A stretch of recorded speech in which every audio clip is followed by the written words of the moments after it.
I've suffered this all my life. That, well, at least ever since I became a conservative which was in May 1968 in Paris. Yeah. I didn't know.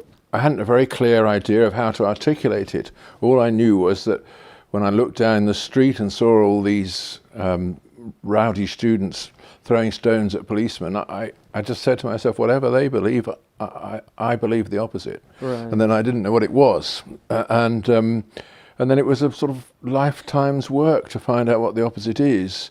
So, and I, somewhat arrogantly, came to the conclusion that it's, if you start thinking about politics in an intellectual way, you are likely to be on the left. Because that provides a systematic solution, an answer to the questions, puts it all in a system, and also gives you a rather dignified and self-congratulatory place in the system. But once you started thinking, if you think a bit harder and longer about it, you'll move back to what you would have been if you had never thought at all. You know, and that's my view as what an intellectual conservative is. It's someone who articulates the real reasons for not having reasons. Say that again. Someone who articulates the real reasons for not having reasons, but just feeling and doing what's right. Right. Well, I think, you know, I think it's Yeats. Yeats has a wonderful poem, Easter 1916. And in there he has the "Come let us mock at the great that had such burdens on the mind and toiled so hard and late to leave some monument behind." He wrote that when he witnessed some Irish revolutionaries destroy a beautiful house of a very wealthy landed English, Anglo-Irish person. And in a lot of ways that poem articulates that idea that it's very easy to destroy and tear down. And one of the, I think one of the things that's so tempting for many people, because the world is so troubling to so many people, and so many people suffer in this world, and a lot of what the liberal left tends to rely on is that sense of indignation that a lot of idealistic people feel, because there are things that are deeply wrong with the world. But then when we look historically at how, when these people have gotten into power, whether they're, I mean, people tend to forget that the Nazis were actually, they were quite bohemian in a lot of ways. They had a lot of leftist politics. Certainly their economics was tended to be collectivist, and they were national socialists as opposed to being internationalists. But when they get into power, they tend to really, really tear things down and don't give us well, I think there's an explanation of this. It's what Hegel calls the labor of the negative. Right. That the initial instinct on the left is that negative instinct, that things are wrong. And they must be rectified. They can only be rectified, however, by the seizure of power. And so we're going to seize power in order to rectify them. But once you've got the power, the negative is still there in your heart, because it's driven you all along. You know, that's the thing which has inspired you. So you set about destroying things, punishing people. You find classes who are to blame. You know, the Jews, the bourgeoisie, whoever it might be, and you don't get out of that negative structure. And I feel that's what I felt very strongly in 1968. You know, that of course there are things that are wrong in France, but there are also things that are beautiful and right, and you've got to go through this and come back and rescue those things, which is much more important than destroying a few obstacles along the way. Right. Blake has an interesting, he says, "The hand of vengeance found the bed to which the purple tyrant fled. The iron hand crushed the head, and came a tyrant in its stead." And that tends to be a pattern that we see again and again, that if you have, for instance, in Iran's a good example of that. I mean, Savak was one of the major reasons for the revolution itself, because the heavy-handedness of the Shah, his secret police, which he probably had no idea. They very often live in these silos and bubbles. But they've got, the secret police, the apparatus all comes back. Yeah. And the disappearing, the people that disappear all disappear again. So, I mean, this is part of the problem. But again, it's still this fundamental problem. For instance, I mean, one of the things that you talk about in Fools, Frauds, and Firebrands is the idea of power being the way in which everything is articulated. The critique is about power. I mean, Foucault's a good example of that, of somebody who just saw everything in terms of power. But there's definitely truth embodied in that, and I think that's why it's so seductive for so many people. Yeah. I mean, we have to deal with the fact that so many people are seduced by this because they experience, especially marginalized and disenfranchised people. Yes, that is true. But of course, in the intellectual world, it's extremely corrupting to see things in this Foucauldian way. Instead of asking the question, is what Hamza saying true? I ask the question, what power is advancing behind that?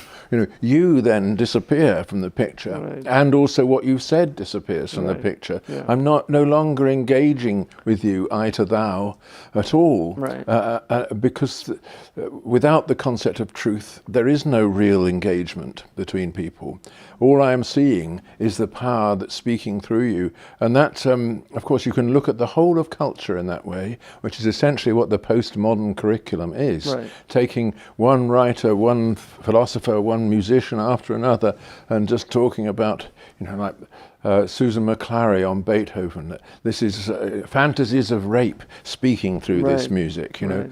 It's extremely boring after a while because it's totally mechanical. It's a lens. I mean, one of the things I say about critical theorists, that if it was a lens, that it might be useful sometimes to just peer through that lens, but it's a corneal transplant. That's a good metaphor. Yeah. Yeah, it becomes the only way. Yes. And I've seen, one of the things that I've seen with students in my own teaching experience is, I've had critical theorists in my classes, and whenever they raise their hand, I could almost verbatim tell them what they're going to say, yes. the response that they're going to give to whatever was said. Yes. And well, then we need to understand why it is so seductive. That's my point. It troubles me how seductive it's been, and it also, I grapple in my own self with the amount of genuine injustice in the world that takes place on a daily basis.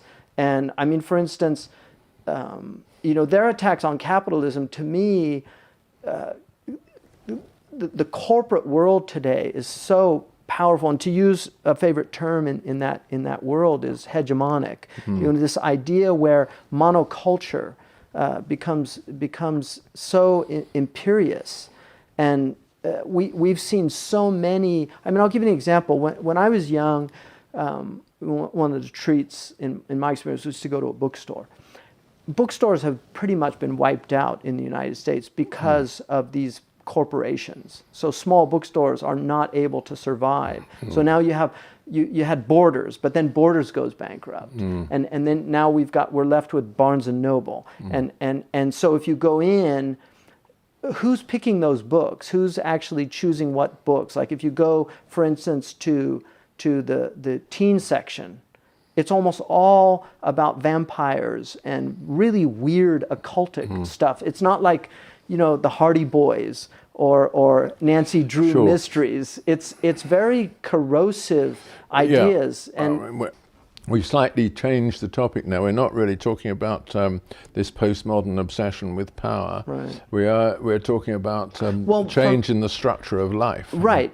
But for me, a lot of, I'll give you an example. Herbert Marcuse, who I'm not a fan of by any stretch, but when I read some of his works, I was struck by real insights about things that were very troubling about American culture. One-dimensional man, this idea of a consumer and life as consumption, and losing meaning. I mean, his solutions is a whole other problem. And this is something I think that's very seductive, is that the critical aspect of Marxism and neo-Marxism has always been it's always had a resonance in a lot of people. There's something very, very powerful about it. When you get to solutions and how we deal with these things, we're in another realm. But if I think if conservatives don't really address the real serious critiques that are there about the status quo. Yeah, I think you're right. They have perhaps neglected those critiques, but you know, as I was saying earlier, the purely negative approach to the status quo is simply going to perpetuate this negativity, and has done. If you're not, the typical conservative, in my reading of events, is someone who looks around himself and he finds things that he loves, you know, and he thinks, well, those things are threatened, they're vulnerable, I've got to protect them. And it's not often that you find on the left somebody who looks around and finds things that he loves. It's always something that's gone wrong, something that is even hateful, and you've got to mobilize against it. If you've lost any sense that actually the world is lovable and that there are things therefore to be rescued in it, you have actually lost the sense of why there is such a thing as a community in the first place. And that, I think, is one of the things that I felt very strongly throughout my life, that there really are wonderful things that we've inherited. All Americans, however, whatever position in society they are still heirs to something rather remarkable. You know, a rule of law which goes on perpetuating itself from generation to generation. If only people knew how rare that was, they would see that they've got to fight to preserve it. You know, and the same with so many other institutions that we inherited. I couldn't agree with you more.